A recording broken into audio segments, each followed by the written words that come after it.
aussi autant la voisin à la gauche na yo oloba na ye bon appétit. Bon appétit. Ah, ça le moment là, mais yo pese mbote oloba na ye bon appétit. Voilà. Nalingi aussi préparé pour la koyamba notre prédicateur, notre papa, au les malikolo na esengo aux chauffer pendant que deux autres qui s'allongent de l'église, le pasteur Ezekiel, les autres fêtes de la Yesu à boko baboko. Ils sont les cris de joie. Alléluia, alléluia. Notre Dieu soit béni. Yesu Bézabé. Gloire à Jésus.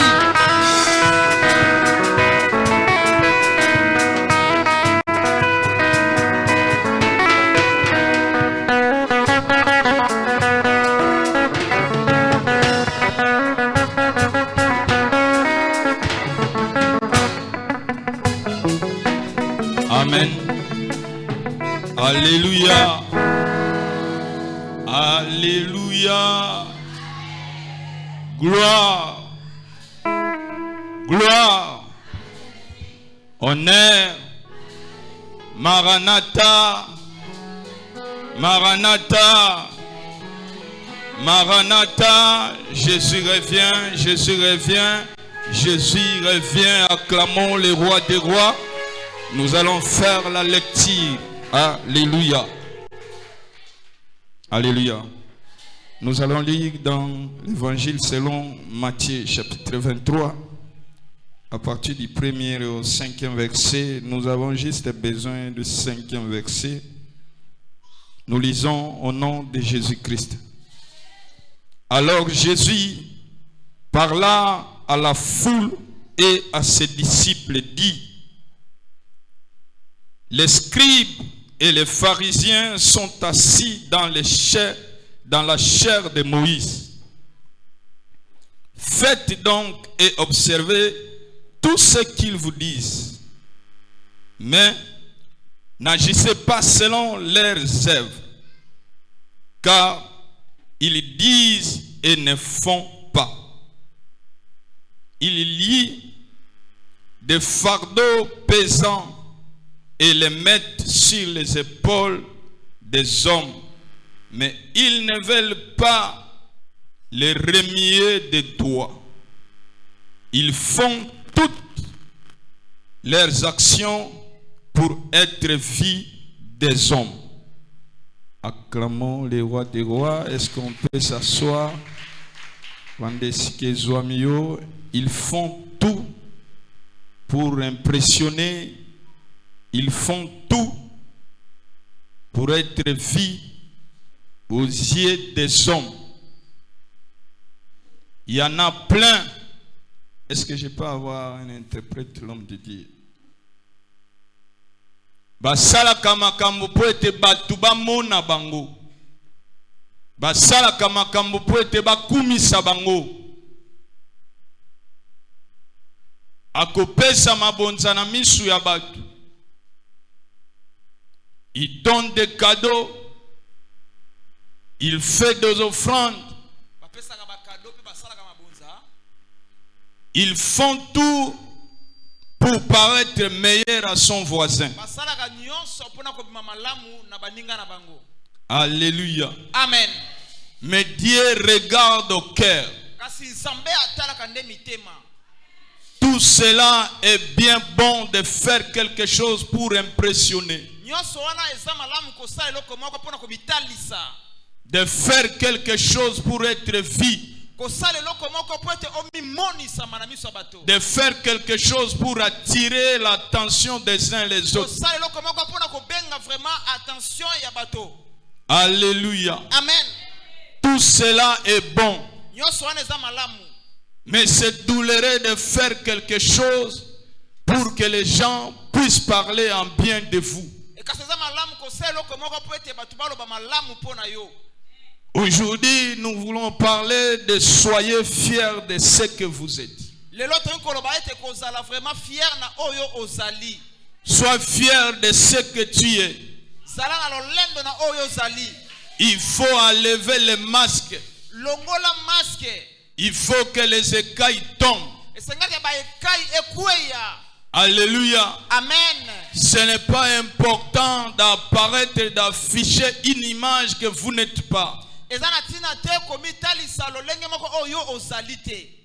Alléluia. Amen.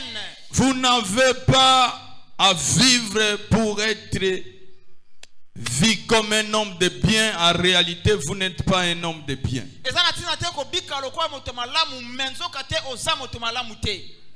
Ne vivez pas aussi pour protéger une image que vous vous êtes donnée.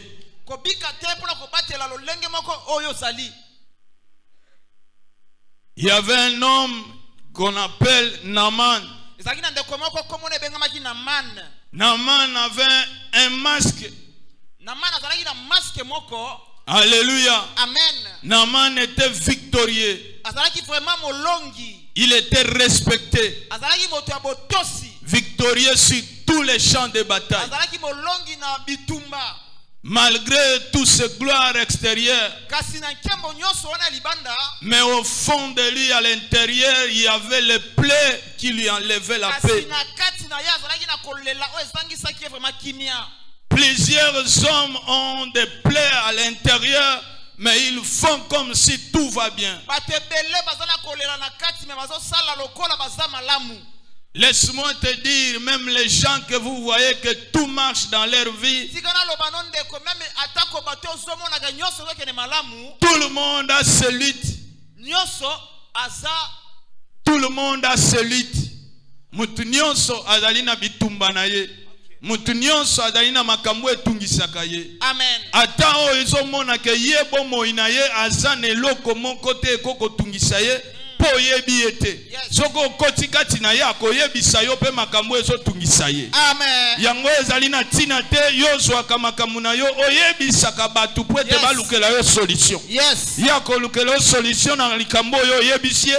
Ye pazana oya ye makambo azali koluka solution. Amen. Ya mutu ye ezali yo bika bomo ina yo na lolengo nzamba akeli yo. Zala fier na oyo ozali. Bunde tumba na yo pe luka nzamba mimonisa na vi na yo. Amen. Ya nzambe toloba mena bien. Amen. Ezali pasi mingi koluka komi pesa image ya makambo yo ozali te. Est-ce que je parle à quelqu'un? Acclamons le roi des rois. Komi tungisaka pe mingi te na makambo batu balobaka pona yo. Laisse-moi te dire ce matin, acclamons pour le roi des rois. J'ai perdu mon interprète. Je disais que ce que les gens disent ne détermine pas ce que vous êtes. Respectueusement, tout le monde ne sera pas de votre côté. Il y aura toujours des gens qui vont dire des mal contre vous. Laisse-moi te dire que tel que nous sommes assis là, il y a ceux qui parlent mal contre toi et contre moi. Et leur dire ne détermine pas ce que vous êtes. D'ailleurs, les gens disent que ce que les gens disent, cela ne me regarde pas. Ce que vous avez à faire, c'est de lutter pour que ce qu'ils disent et la tanzoto te na bomo inabina. Amen. Alléluia. Amen. Makambo batu balobaka etalinga ite. Amen. Ya mutu ye ezali oyo nzamba alobi pona ngai. Yes. Ya mutu ye ezali oyo po ezali koloba pona bomo ina yo moko. Amen. Tika nzambe na lola apambola yo. Gloire à Jésus. Na bitika nzambalo apambola mutu moko. Amen. Laisse-moi te dire que le coup dire, l'adversité est important na bomo ya mutu. Amen. Alléluia. Amen. Chaque coup dire, ma communion ça passe comme la kabiso. Cela nous amène à atteindre notre destin. Alléluia. Amen. Des fois, le combat, l'adversité est très important dans notre vie. L'adversité nous pousse à atteindre notre destinée.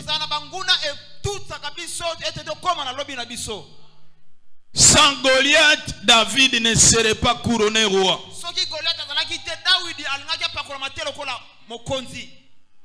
Sans la trahison des frères de Joseph, Joseph ne serait pas arrivé là où il est arrivé.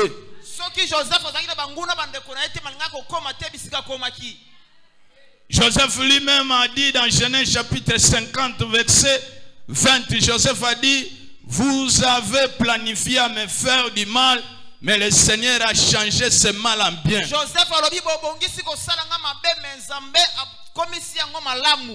Sans la trahison de Judas, Jésus-Christ ne serait pas ressuscité de mort et nous donner le salut que nous avons.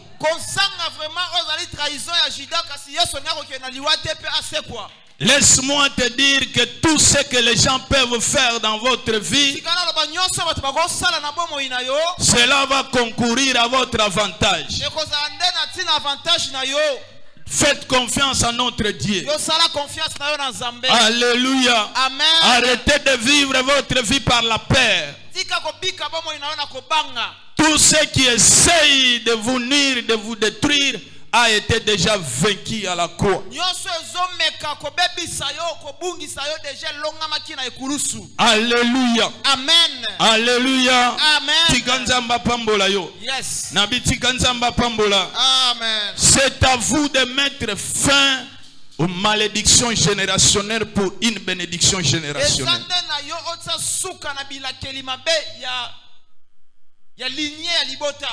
Yondo bengami otia mundelu gobanda sikoyo cycle ya bilakeli mabe ya libota na ngai esuki na ngai. Amen. Ebandaki na ngai te mezo suka na ngai. Amen. Kobanda ngai nde cycle ya lipamboli de génération en génération nde ezali kobanda. Amen. Ekozala malamu mingi te ovivaka bomoi na yo na kotalaka sima makambo eleka kala. Ce que vos pères ont fait makambo ekomelaki mama na bino. Makambo yo moko sala obika kabo moina yo na kotala kasima makambo eseleki tala misu na yo liboso esika nzamba azali komema yo. Amen. Est-ce que nazolo bana mutu moko? Amen. Est-ce que nazolo bana mutu moko? Amen. Vos erreurs ne peuvent pas annuler les plans de Dieu dans votre vie. Alléluia. Amen. Quel que soit ce que vous avez fait dans le passé, vous n'allez pas avancer en fixant votre regard sur les rétroviseurs. Vous n'allez pas atteindre votre destinée en regardant derrière. Portez les yeux vers le devant. Yamalamu eza liboso na yo. Amen. Oyo nyonso ekomela ki yo nzamba yebi ete kokoma pe solution esi abongisa yango kati na Yesu Masiya. Azali na makambo asika alingi kosalela yo. Yes. Nkola lobi, voici je vais faire une chose nouvelle sur le point d'arriver. Pe moment ya sika ya nzambe kosala makambo ezali nde lelo. Toloba amen ya bien. Amen. Dieu n'est pas un Dieu de futur. Dieu est le grand je suis. Dieu est le Dieu de temps présent. Enlevez cette histoire de mettre toutes choses dans le futur. Décide-toi, déclare et proclame qu'aujourd'hui ma vie va changer. La femme à la perte du sang n'avait pas dit que si j'ai touché les bords des vêtements de Jésus, 3 jours après je serai guéri.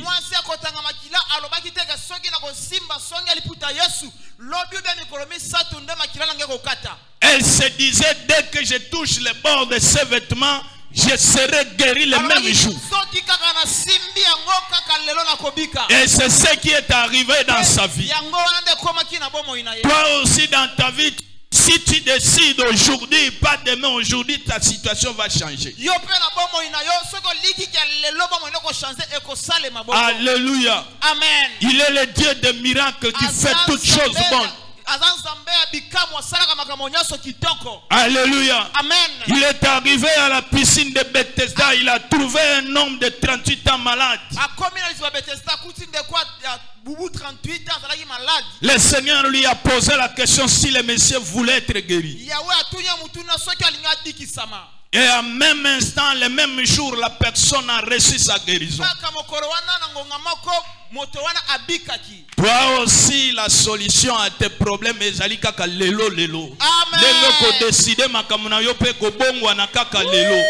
Esale mela yo ko landisa kondima na yo. Amen. Ya nzambe toloba menele kiwana. Amen. Na bitika nzamba pambola yo. Amen. Naaman, l'instruction qui lui ont été données par Élisée était simple et légère. Naaman était furieux parce que ce qu'Élisée a dit par rapport à Naaman n'était pas digne de son rang.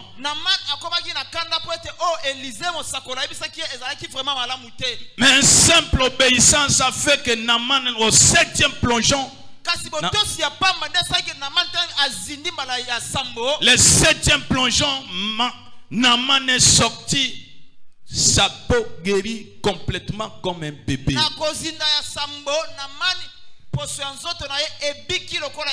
Tika na ebisa yo ke yo pe lobiko na yo lelo ezali 7e jour na yo.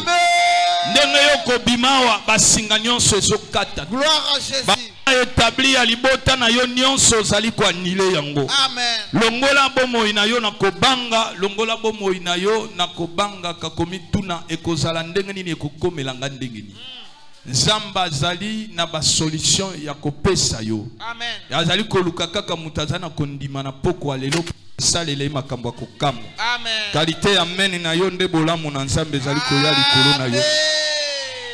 Même si votre famille est comme la famille de Samson limitée. Samson avait une mentalité limitée. On lui disait que nous sommes grandis comme ça. Les Philistins dominent toujours sur nous. Dans notre famille, c'est comme ça. Laisse-moi te dire que Jésus-Christ de Nazareth va briser les barrières de votre famille pour vous plisser de l'autre côté. Est-ce que je parle à quelqu'un? Est-ce que je parle à quelqu'un? Même si dans votre famille les gens ne se marient pas, même si dans votre famille les gens ne sont pas placés dans de hautes fonctions,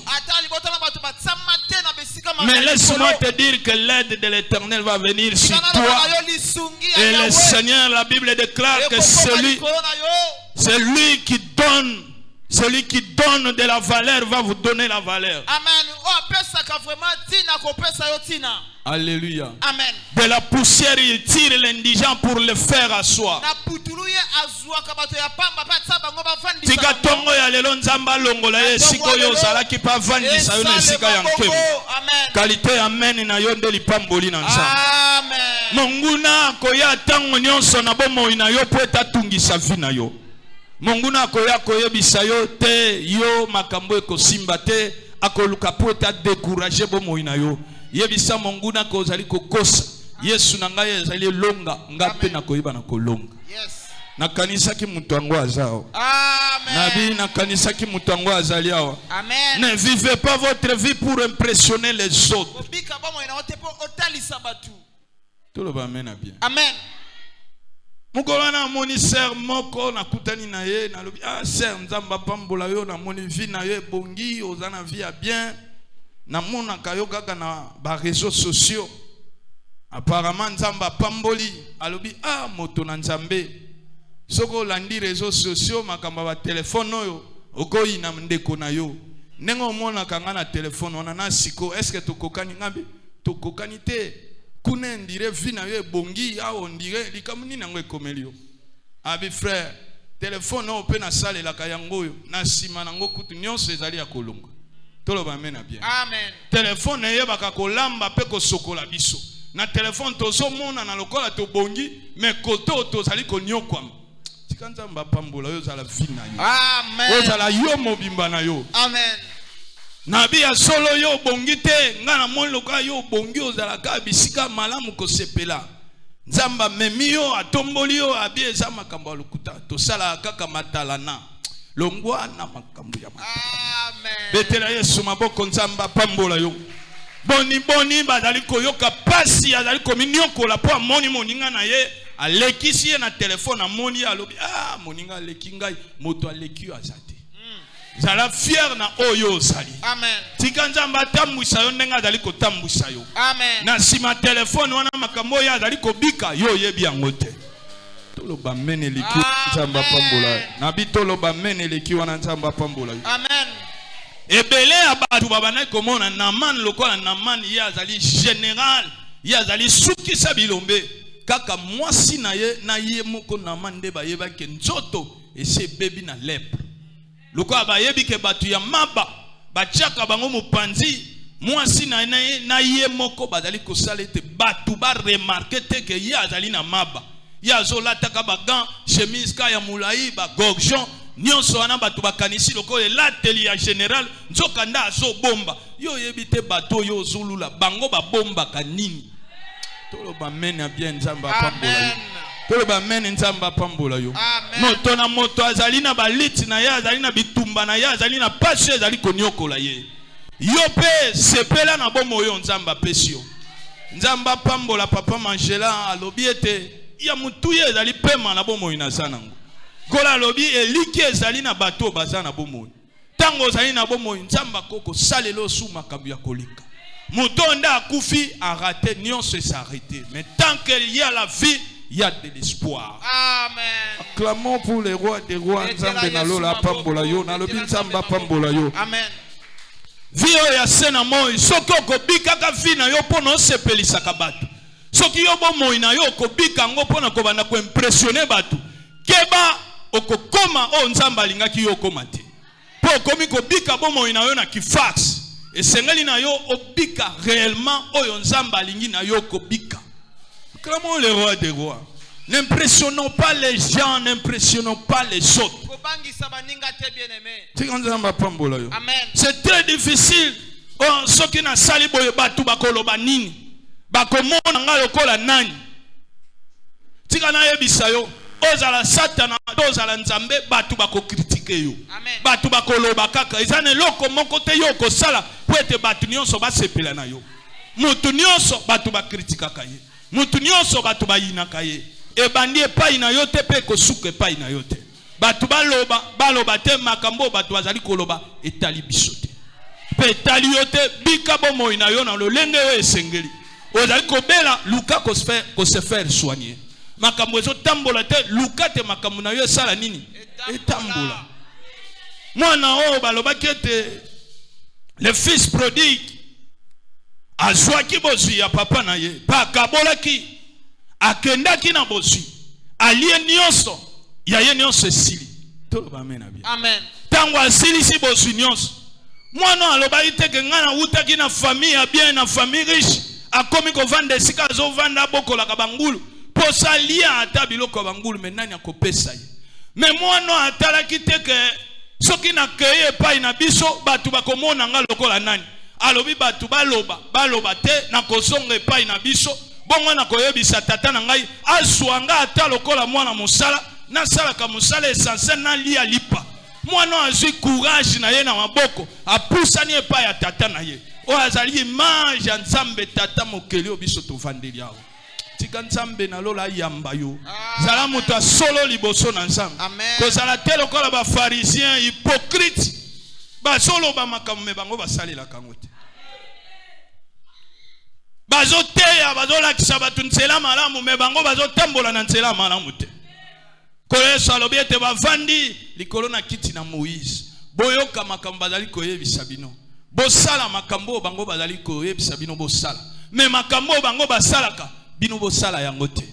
Bango bazo sala po ete batu bamona bango. Bisonde ba les grands pasteurs, bisonde ba les grands hommes de Dieu. Molinga mina ngai muto impressionné ote pona grand pasteur pona grands hommes de Dieu. Amen. Nzamba talaka na motema. Amen. Toloba mena bien. Amen. Ebele na ba hommes de Dieu okoluka bango na lola okomona bango te.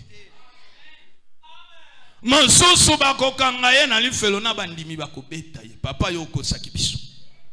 Bazebili. Toloba amen bien. Amen. Oh yazaki na bato ebele okoza la pe na bato ebele osomemba bango tout droit na lifelo. Alléluia liboto. Amen. Mais yo moko ozali koyeba kondima na yo na relation na yo oza nango na Nzambe. Moto nyonso akoko kosana, mokoki kokosa Nzambe te. Nzambe amonaka nyonso pe ayebi nyonso. Secret liboso na Nzambe ezalaka te. Toloba amen na bien. Amen. Tika na yebisa yo secret moko te ezalaka secret liboso na Nzambe. Kola amonaka partout, milimo mabe pe ezali kotambola na yo pe ezali komona partout. Batu ba monite, milimo mabe emonaki. Batu ba monite, Nzambe amonaki. Mwayo bombana. Betela Yesu mabuko makasi Nzambe apambola. Oko bombana Nzambe wapi? David azoloba na sena mai yozali. Na kati na bazamba yozali. Kuna na bangomba yozali. Na kobata Nzambe wapi? En vérité, secret ezalaka te. Tambwisa vi na yo lokola mo Kristo ya solo. Tobeteli Yesu mabuko makasi. Mais soki yo ozolata kazaka ya mo Kristo, mais en réalité ozali mo Kristo te, ekozalela yo pasi mingi. Tika Nzambe asala yo ngolu ozonga nzela na Yesu masi. Betela Yesu maboko Nzambe apambola yo. Nalobi betela Yesu maboko Nzambe apambola yo. Fils prodigue. Azaki courage, il a pris son courage jamais. Il a affronté la réalité. Il est rentré dans la maison de son père. Et son père lui a revêtu une belle robe. Une robe de gloire. Tout ce que tu as perdu, le Seigneur va te le donner. Est-ce que je parle à quelqu'un? Ko se souciete na makambo batu balobaka contre yo na zoko beta sete. Batu ebele bakoma komisala na sala boy pona ba mona ngai. To ba meni bien. Amen. Batu ba mona yo po bangonde banani. Yo bika bomo ina yo na lolenge sengeli na lolenge yo moko dali koyeba. Nzambe posa na ye dali ete yo sepela ozala na sengo. Soki yo ozali esengo te kosala semblant te lokolo ozali kosepela siko yo ozali. Soki siko ozali esengo ezali te, on se déplacer, ozali libre. C'est pour la liberté que Christ nous a affranchis. Alléluia. Amen. Bible ezoloba na biso na 2 Corinthiens chapitre 3 à partir du verset 15, Bible ezoloba na biso ete là où il y a l'esprit de Dieu, là où il y a la liberté. Verset 18, nous tous, le visage découvert, contemplons comme dans un miroir la gloire du Seigneur. Elongi oyo masque elongwe. Elongi akofungwama. Totala nkembo na Nzambe. Amen. Tango tozali kotala nkembo na Nzambe, nde tozali kozala transformer de gloire en gloire à la même image. Amen. Nde tango tolongoli voile, nde tozali kotala ya solo oyo biso tozali. Balobi tango bazali kotanga Moïse, voile moko eyaka pona kobomba. Ebele bomo ina bango ebombami na se ya voile. Ebele vi na bango ezali o bango bazali kolakisa batu te. Tina kati na mangomba. Batu bazali o bazali te. Tina kati na ba famille batu bazali ba o bango bazoko prétendre kozala te. Mais balati kazaka. Mais nkola lobi ete kazaka elongwa poto tala nkembo na Nzambe. Teli Yesu maboko, est-ce que mutu moko azali awa? Esengeli kazaka elongwa. Esengeli ozala vrai. Batu balobela yo mabe to balobelo malamu. Yo continue koluka Nzambe tant que yo na nozi solution na makambo libota na yo te. Okoko ozala décourager na maloba ya batu te. Est-ce que je parle à quelqu'un? Amen. La femme cananéenne, Matthieu chapitre 15, verset 25. Ake pa ina Yesu Masia po mwana ne abana kobela. Aza kobela la Yesu asungaye. Mais ses disciples n'étaient pas gentils avec la femme cananéenne. Ils ont dit à leur maître, mais maître, renvoie-la.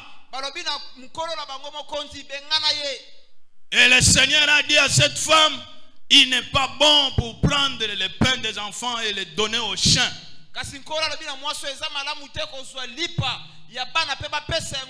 Mais tellement la maman était vraiment déterminée pour obtenir la guérison de sa fille, mwana mwasi elle a obtenu la guérison de sa fille. asukaki kozwa lobiko ya mwana na ya mwasi. Yo likambo na yo eza nini ozoluka epai na Nzambe? Tant que nanu bolamu na Nzambe omoni yango na libota na yo te, nakotika nzela ya Nzambe te.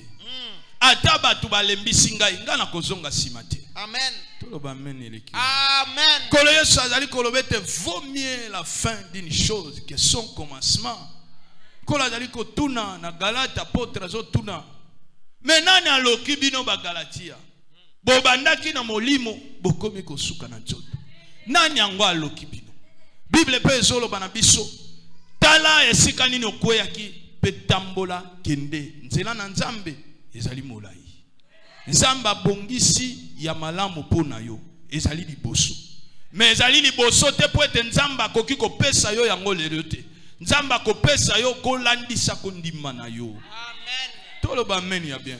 Mwana mwasi oyo bazali kolobete ye alinga kozwa te. Mais tellement yebisaki Yesu Masia ke bana na imbwa baliaka même po ekweyaka na se. Nkolo na lia tawo ezali ya kokweya na se na lia. Tika Yesu azwa yo en charge.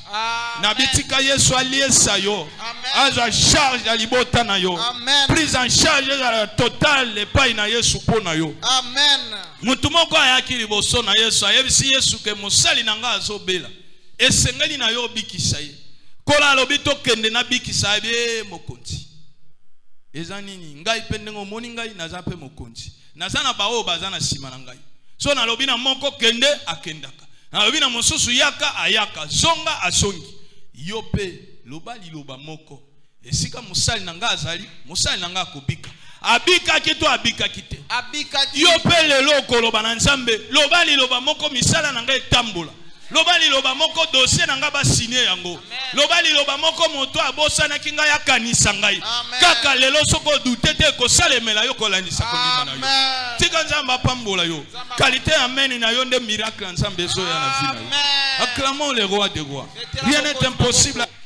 Tout est possible à celui qui croit. Yoso ezali possible na oyandimi. Eloko moko elemba na Nzambe te. Nzambe alemba na eloko na eloko moko te. Maladie na yo ekolembisa Nzambe te. Amen. Acclamons le roi des rois tosilisa. Acclamons le tout puissant trebana kosilisa. Tika Nzambe na lola pambola mutu moko. Amen. Na bitika Nzambe na lola pambola mutu moko. Amen. Vous devez enlever les masques. Longola casque, longola masque. Zala vrai yo. Zala vrai yo. Zala mwasi ya solo oyo Nzamba kelaki. Zala mama ya solo. Zala papa ya solo. Zala papa responsable. Ya libota na yo. Zala mama responsable. Zala mama ndakisa. Ya libota na yo. Zala pasteur ndakisa. Liboso na bampato Nzamba pesi yo. Tolo ba mena bien. Amen. Oko zala pasteur telo ko la pharisien. Makambo yo zo pekisa yo zo salango. Bongo te liboso na Nzamba. Zala ya solo mosali na Nzambe ya solo. Zala papa ya solo. Tolo ba mena bien. Amen. Oko zala papa to yebisi na bomela masanga te yo moko mela ka masanga. Okoza la papa solo to yebisi bana boya kana butu te botambola kana butu te yo moko tambola kana butu eza ka bongo te toloba amen bien. Amen. Zala ya solo oyo zali maloba na yo ezala maloba ezali lié na ba acte maloba na misala ebalana betela Yesu mabuko makasi. Yesu alobaki na ba pharisien bango maloba na bango na misala ezokokana te mais yo zwa décision ozala un homme intègre. Maloba na yo na misala na yo eba ezala lolenge moko. Est-ce que mwana na Nzambe moko azali? Amen. Est-ce que mwana na Nzambe moko azali? Amen. Oyebisi bana na yo bayibaka te yo moko yibaka. Wana ozali kosala eloko te. Est-ce que tozali awa? Yes. Est-ce que tozali awa? Amen. Ozali na eloko te komila kisate ke yo ozali na eloko. Ozali na capacité ya muke koluka to koma omiko kisaloka la muto osi obongi. Vie ezali malembe malembe. Nzamba kopambola mutu nyonso na lolenge oyo alingi. Mbembe akotaka pe na maswa ya Noa. Antilope ayaki mbango akei kokote. Alobi moninga biso tokei. Banyama nyonso bazali kokende. Mbembe azotambola malembe malembe. Malembe malembe. Moninga bino bokeli likambo te. Mais tant que ngai na koti na maswa te ekokende te. Yo pe tanke nano moni bolamu na Nzambe na vie na yo te okolongwa na se na moi te. Amen. Tour na yo ezali tika bao bakendaki bango bakende ya yo pe tour ezali me bakokanga nzela ya lipamboli te robinet ya mapamboli ekokanga mate ba salle de fête ya mariage bakokanga te tant que yo nano célébrer mariage na yo te bato basalaka mituka bakotika kosala mituka te tant que nano basali oyo ya yo te nakanisaki yo ozali awa nakanisaki yo ozali awa nalobi bato basalelaka nzambe basilisi kosalela nzambe te tango nanu yo sali ba campagne d'évangélisation à makasi te tant que nanu nzamba memi yo mokili mobimba te po to panza sango malamu na Yesu Masia nazali koyebisa yo mama sambela kapona bana na yo bana batu musu batelemaka na micro bazali kote ozali koloba amen sambela pona bana na yo ba oyanga pe na boti moko pe kati na bango akosalela nzambe yo moko osui mwana okabie na maboko na nzambe kozwa mikolo ekozwa mokoso kotelema tala mama ya révérend Ezekiel yeyo yetela Yesu maboko nzamba pambola yetela Yesu maboko nzamba pambola tigete nzamba mema yo esika ona mutu moko akoma na libota na yo amen bolamu na nzambe ekumbela ngayo pe positionner yo amen alléluia amen pona kosukisa na lobi nzamba pambola yo amen pona kosukisa vie yo faut vivre vie na yo na lolenge esengeli misala nyonso ya molili kabwana na yango amen ozala na réputation malamu to na réputation mabe yango epekisa yo te kosalela nzambe ezali na muto azalaki na réputation ebeba epola lokola ntoma Paul azalaki na réputation ya mabe koleka mais Paul ayebi na kose dépasser na passé na ye na réputation na ye ya mabe na passé na ye ya mabe abwaki si yango pe akomi muto akomi kokamba bato ya bandaki kobukisa bato bomesanaki na bango kosala likambo yo sepelisaka nzambe te yo kotelema pe kolakisa bango nzela na nzambe pe na nzela na yo okobikisa ebele na bato nabi na nzela na yo okobikisa ebele ya bato omesana kosenga bato bakabela yo tikete nzambe na lola azalete yo ndoko makokabela bato otalelaka bato nzamba changer histoire bato bakoma kotalela yo tika nzambe na lola apambola maloba na yo tobeteli nzambe maboko makasi esika evandi yo tobeteli nzambe telema esika evandi yo telema esika evandi yo wana bayembi bazali komema biso na loyembo telema esika evandi yo rapidement ngonga na biso ekomi moke vérifier soki otelemi pesa yawe merci pour na maloba na ye ya tongo lelo tosambeli na kombo na Yesu Kristo pesa yawe merci au nom de Jésus pesa yawe merci na kombo na Yesu Kristo pesa yawe merci au Père Odier to pesio merci yo lobaka pamba te maloba na yo soki olobi yo kokisaka yango papa merci pour na maloba na yo ya tongo ya lelo kolo na biso to pamboli yo to kumisi bonzambe pe monene na yo ya wezonkembo zalo kumo na kombo na Yesu ozo bondele sike zwami yo ozo yebisana nzambe na lola asunga yo ozala mutu moko to ozo sala semblant nzamba pesa o makoki ya kozala esengo na o nzamba asali yo zala to sambeli na kombo na Yesu Kristo Jésus Yebisankola yo kela yo mawa esika nyonso yo misala kalokolo mona na lokola mutu olandaka mutu olinga kokana na mutu lobala nzamba yo kela yo mawa nzamba yo kela yo mawa unité de mesure na yo ezali Yesu Masia ezali moto na mokilité kola sali yo une créature si merveilleuse okotika oyo zali te po koma moto mosusu yebisa nzambe nazala le véritable ngai nazala na oyo nazali pe na oyo nazali na yango pesa nzambe merci na kombo na Yesu yo zali na santé malamu omonaka po otambolaka ebele bazokoka kotambola te ebele balobaka te me yo nzamba sala yo ngolo lobaka ebele ata musala yo mona ke musala ya tina te bazangi yango me nzamba ata musala wana ezali kofuta nanu malamu te nzamba pesi yo yango pesa nzambe merci mingi pe bazosanga ya kolia pe komela me nzamba azosunga yo mukolo na mukolo ate yindi osangaka ya kolia te osangaka ya komela te loba na yo merci nazali fier na o nga nazali pambola yawo na to Jésus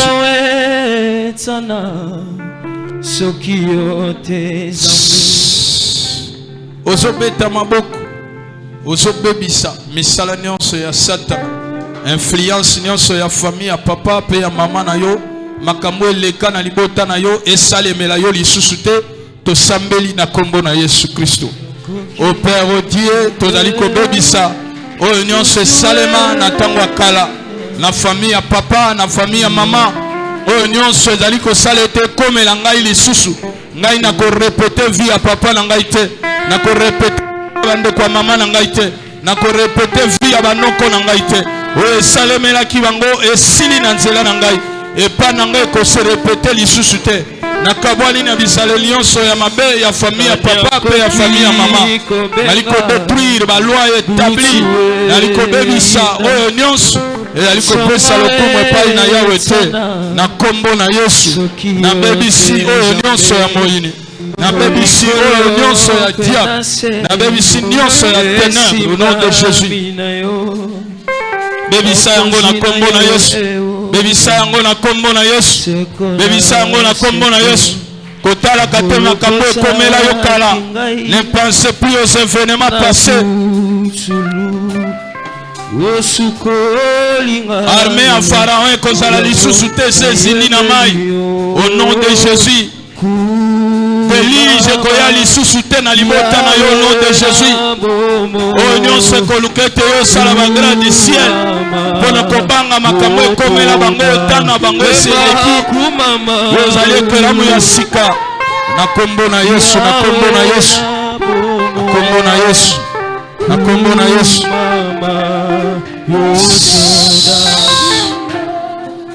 Il est 11h19. Ozoloba na nzamba pambola yo pe pambola libota na yo, tosambeli na kombo na Yesu. Senga yawe pambola yo. Nzambe nde muta pambolaka. Talisa maboko na yo pa ina nzamba pambola yo. Yawe pambola misala na maboko pambola banzela na yo. Yawe pambola nyonso ko entreprendre pambola mobali na yo, pambola mwasi na yo, pobana na yo. Nzambe na seko pambola libota oyo, pambola église mobimba ya la grâce de Dieu.